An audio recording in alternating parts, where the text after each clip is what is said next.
The timing was superb. No, more than superb. It had been perfect. What kind of programming made such precision possible? Obi-Wan could swear that the aim had been almost precognitive. Almost. But that was impossible. Struggling in the net as the JK dragged him closer, the trooper pulled his blaster around to draw a bead on the technician. Obi-Wan's eyes flickered to the technician. She seemed unconcerned. In the moment before the barrel would have fixed on her, an orange spark flowed out along the tentacles. The trooper rocked with a single hard, violent shiver, thrashed his heels against the sand, and then lay still. For a moment, the crowd's every intake of breath seemed frozen in their collective throats. Then the JK's web unraveled, flowing back into the droid.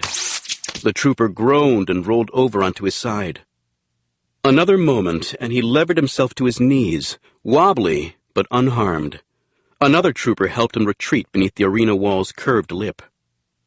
The audience applauded, with the exception of Obi-Wan and another Jedi who edged his way through the crowd to stand beside him. Obi-Wan felt relief as he saw that the Jedi was no more inclined toward applause than he. He was 2 centimeters taller than Obi-Wan, yellowish-green in skin tone, with the ropey cranial sensor tentacles and unblinking eyes typical of a Nautolan. This was Kit Fisto, veteran of Geonosis and 100 other lethal hotspots. Was it mere coincidence that the Nautolan was here, or had he too been summoned? Kit looked down at Obi-Wan's hands, noted their tension. "Such displays are not to your liking?" he asked. The surfaces of Fisto's unblinking black eyes swirled. This was repressed anger, but few non-Nautilans would have known that. "I see little regard for the trooper's welfare," Obi-Wan said. Kit gave a humorless chuckle. "The reefs of policy and privilege make war seem merely some distant entertainment." The globe-headed Bith in front of them turned his head 180 degrees without moving his shoulders. "Come now, sir. It's just a clone, after all." Just a clone. Flesh and blood, yes, but bred in a bottle. Merely another of the more than 1 million clone troopers born with no father to protect them and no mother to mourn. Yes, merely a clone. "Excellent, excellent," said another witness, a leathery creature sporting a cyclopean cluster of eyes in the center of his head. "Excellent. I now understand how the JKs earn their reputation among the criminal class." The globe-headed Bith and the leathery creature exchanged a swift, odd glance, piquing Obi-Wan's curiosity. "Which is?" But the two turned back to the arena, pretending not to hear Obi-Wan's question. The leathery one spoke again. "You wish us to be concerned," he said to Leto Shan. "We are prepared to acknowledge the potency of such a device, but we are fortunate enough to have Jedi among us today. Would it be impolite to request a demonstration?" Obi-Wan watched as dozens of eyes turned toward them, evaluating, triggering whispers. Kit Fisto leaned closer without ever looking directly at him. "What do you make of this?" Obi-Wan shrugged. "I've little urge to satisfy their curiosity." "Nor I," Kit said. He then turned and addressed the technician. "Tell me, does JK-13 have meaning beyond a standard alphanumeric designation?" The technician shuffled her feet hesitantly. "Not officially," she began. "But unofficially?" Obi-Wan prodded. The tech cleared her throat uncomfortably. "Among smugglers and the lower classes," she said, "some call them Jedi killers." "Charming," Obi-Wan said, more to himself than anyone else, momentarily too stunned to answer. Beside him, Kit doffed his cloak, face set in its implacable pale green mask. His cranial tendrils, Obi-Wan noticed, were restless, even as his unblinking eyes focused on the droid. "What are you doing?" Obi-Wan asked. Almost certainly, this was why Kit had been invited. His volatility and courage were renowned. "I would feel this thing for myself," Kit said, voice deadly calm. He then raised his voice in challenge. "Technician, at your pleasure." The Nautilan's head sensors wavered in the still air. The droid regarded him without reaction. With a single glance back at Obi-Wan, Kit somersaulted to the floor of the arena, with a poise and fluidity no chin-bret point guard could have dreamed of, landing without a sound. He now stood a dozen meters away from the JK. As before, the droid seemed harmless. Master Fisto's lightsaber flashed in his hand, and its emerald length rose from the hilt, scorching the air as it blossomed. The droid emitted a hum that climbed in pitch and intensity until Obi-Wan's skin crawled. It extended tentacles again, but this time they wiggled in an oddly sluggish fashion. Strange indeed. Although previously appearing flexible and alert, was it now about to use the same tactics it had used against the commando? Perhaps the droid was not so advanced as he had initially feared.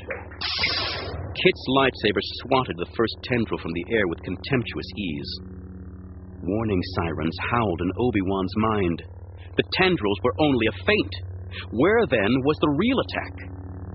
He leaned forward, examining the droid more carefully. Its feet. The spiky protrusions were sunken in the sand, and projecting outward toward the treads themselves, burrowing under the surface, were more tendrils, color camouflaged to resemble sand. These sand tendrils were within centimeters of their target before Kit sensed them. His lidless black eyes grew wider still as the sand erupted. A stalk snaked around his foot, trying to yank him onto his back. Other vines raced to assist the first group. The onlookers gasped in amazement as they realized that they were about to see the unthinkable. A mere droid defeating a mighty Jedi. But Kit was far from vanquished. As if he too had merely been playing a game, he crouched and leapt forward, spinning on his body's vertical axis like some kind of carnival acrobat, surging directly at the JK.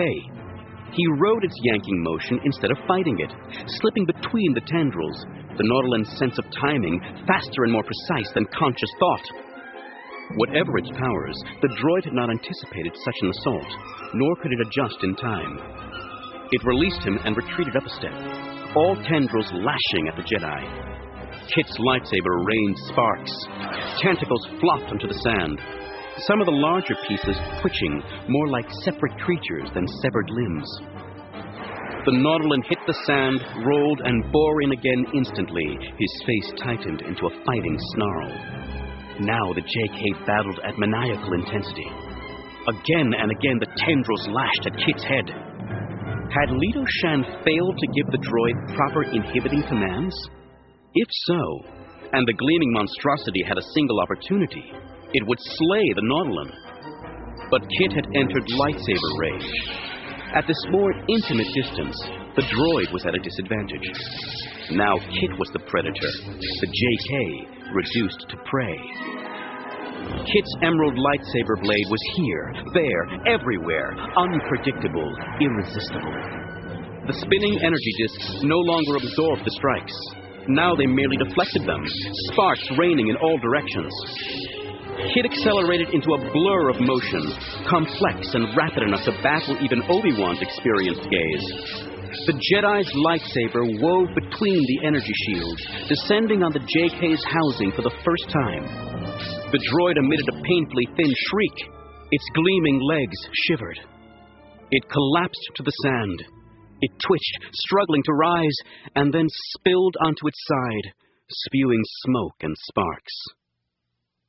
The arena was silent as the crowd absorbed what they had just witnessed.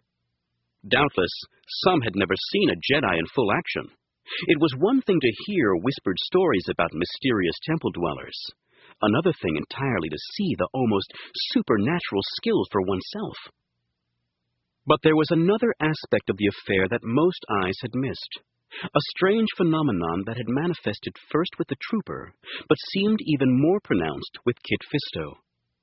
The JK had anticipated the Nautolan's responses. "What is this device?" Obi-Wan asked. "I note that the shields absorb rather than deflect." The technician nodded. "And what does that suggest to you, Master Jedi?" "It is no battlefield implement. It is designed to protect its environment, even from ricochets." "Excellent," she said. "And judging by its cosmetic appearance, the JK is some manner of personal security droid." "That concludes the demonstration," Leto Shan said. "There will be briefings for some of you. As for the others, the Supreme Chancellor appreciates your presence."